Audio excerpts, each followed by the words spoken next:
देश की पूर्व प्रधानमंत्री इंदिरा गांधी की 108वीं जयंती को इस बार भव्य राष्ट्रीय पर्व के रूप में मनाने की तैयारी की जा रही है। इसके लिए सम्यक अभियान नाम से एक विशेष पहल शुरू की गई है, जिसमें इंदिरा गांधी के विचारों, नीतियों और उनके योगदान को देश भर में प्रसारित किया जाएगा। 19 नवंबर को इंदिरा गांधी की 108वीं जयंती को राष्ट्रीय स्तर पर भव्य रूप से मनाने की तैयारी चल रही है। इसके लिए समन्वयक अभियान नामक पहल की शुरुआत की गई है। अभियान का मुख्य उद्देश्य है इंदिरा गांधी के कार्यों और विचारों को आम जनता, विशेषकर युवाओं तक पहुंचाना। अभियान के प्रमुख भास्कर राव रोकड़े ने बताया कि इस वर्ष को सृजन वर्ष के रूप में मनाया जाएगा और इसके तहत पूरे साल भर 107 छोटी बड़ी परियोजनाएं आयोजित की जाएगी। मुख्य आयोजन 19 नवंबर को भोपाल में होगा, जिसे राष्ट्रीय स्तर का भव्य कार्यक्रम बनाया जाएगा। इसके बाद 6 जनवरी 2026 से इंदिरा ज्योति यात्रा की शुरुआत होगी, जो मध्य प्रदेश, छत्तीसगढ़ और राजस्थान के विभिन्न हिस्सों में निकाली जाएगी और इंदिरा गांधी के संदेश को घर घर तक पहुंचाएगी।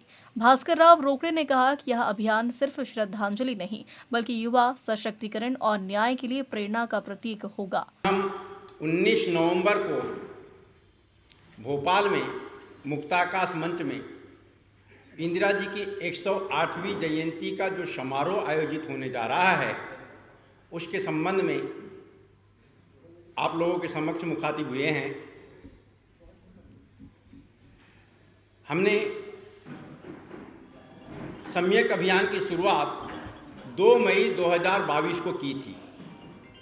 दरअसल 1960 व 70 के दशक में जिस प्रकार के राजनीतिक वातावरण बने थे और कुछ हद तक उस समय भी एकाधिकार युक्त पूंजीवाद व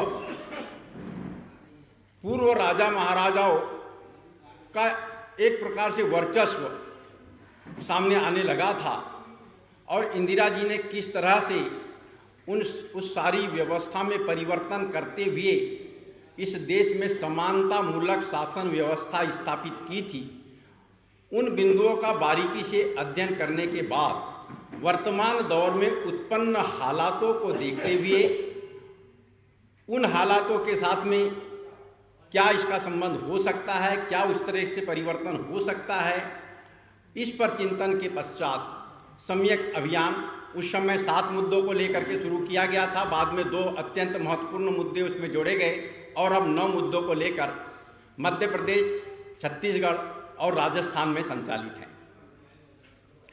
जब हमारा सम्यक अभियान निरंतर चल ही रहा था कि इस बीच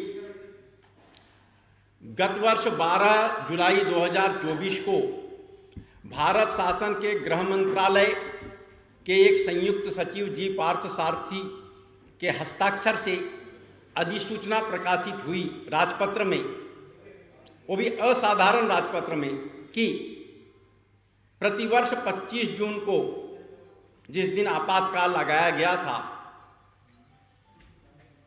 संविधान हत्या दिवस के रूप में मनाया जाएगा। मनाया जाएगा इस शब्द पे मैं थोड़ा जोर दे रहा हूं, सेलिब्रेट किया जाएगा, अंग्रेजी में भी लिखा हुआ है। मैंने सोचा हत्या दिवस को सेलिब्रेट करने का ये शब्द तो मुझे कहीं दिखाई देता नहीं, ये कहाँ से आया, एक बात। दूसरी चीज़, 49 साल पहले संविधान की हत्या हो गई थी, तो अब देश किस संविधान के भरोसे चल रहा है, ये सोचने की बात। तीसरी चीज़, क्या इंदिरा जी ने सचमुच में संविधान की हत्या करके आपातकाल लागू की थी? जब बारीकी से अध्ययन किया तो पता चला कि इस देश की प्रतिक्रियावादी शक्तियों ने इस देश में अस्थिरता पैदा करने वाली शक्तियों के साथ हाथ मिलाया और जो लोग इंदिरा जी को प्रधानमंत्री पद से, सत्ता से इसलिए हटाना चाहते थे क्योंकि वे बहुत अधिक लोकप्रिय बन गई थी और गरीबी हटाओ का नारा जन जन में व्याप्त हो गया था, तो बेमेल समझौते हुए और उन समझौतों ने मिलकर के देश की प्रतिक्रियावादी शक्तियों के साथ मिलकर इस देश में अस्थिरता पैदा करने की पूरी तैयारी की थी। तत्कालीन अमेरिका के राष्ट्रपति निक्सन की भूमिका को लेकर के उस दौर में कई लेख प्रकाशित हुए थे। तो उन हालातों में देश में आंतरिक सुरक्षा व्यवस्था को बनाए रखने हेतु संविधान में उल्लिखित अनुच्छेद 352 में निहित प्रावधानों का उपयोग करते हुए श्रीमती इंदिरा गांधी ने उस समय आपातकाल लागू की थी ताकि अस्थिरता पैदा करने वाले लोग सफल न हो पाए। तब मैंने इन परिस्थितियों का अध्ययन किया कि इन्होंने जो आपातकाल के दिन को संविधान हत्या दिवस घोषित किया, इससे क्या परिस्थितियां बन सकती है, वैश्विक मंच पर क्या संदेश जा सकता है।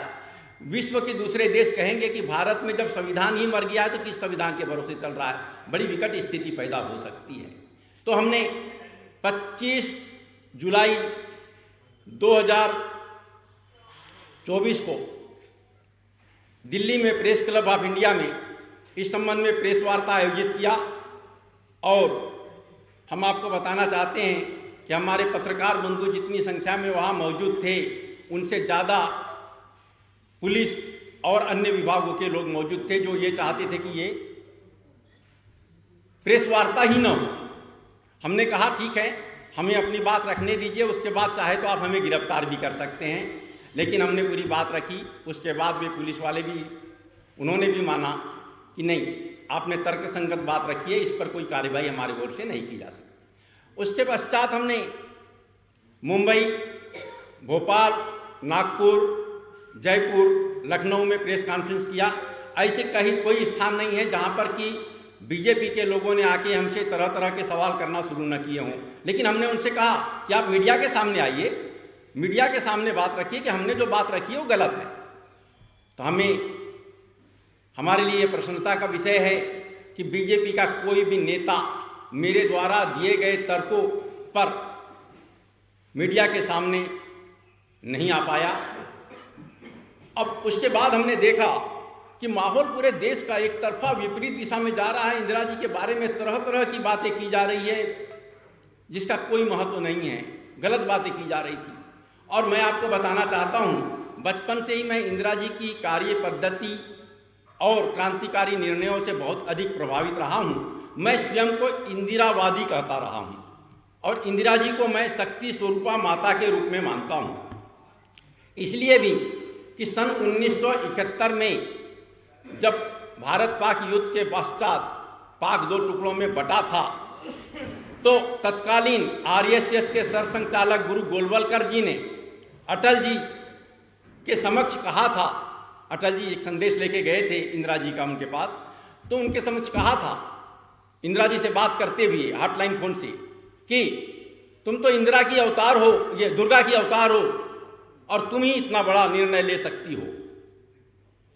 तो उस बात को बाद में अटल जी मीडिया से सामने होते हुए उन्होंने भी कहा कि इंदिरा जी दुर्गा की अवतार है। और पूरे देश में 70 के दशक में, आज भी पुराने लोग हों जिनसे आप पूछ सकते हैं, 70 के दशक में एक वातावरण बन गया था कि सचमुच इंदिरा जी शक्ति स्वरूपा दुर्गा की अवतार है। और मेरे मन में तो ये बात बैठी हुई है। मेरे से जितनी भी चर्चा करे तो मैं हर सवाल का जवाब यही दूंगा कि इंदिरा जी शक्ति स्वरूपा माता के रूप में मैं मानता हूँ। जो कोई मानते हैं नहीं मानते उनका विषय, मैं मानता हूँ, इसे मैं प्रमाणित भी कर सकता हूँ क्योंकि मैंने आदर्श दर्शन भी संचालित किया है। हमारे भारतीय दर्शन में आदर्श को ईश्वर और परमादर्श को परमेश्वर का स्वरूप माना जाता है। इंदिरा जी में हमने आदर्श देखा, इसलिए हम उन्हें शक्ति स्वरूपा माता के रूप में मानते हैं। भोपाल से उमेश यादव की रिपोर्ट।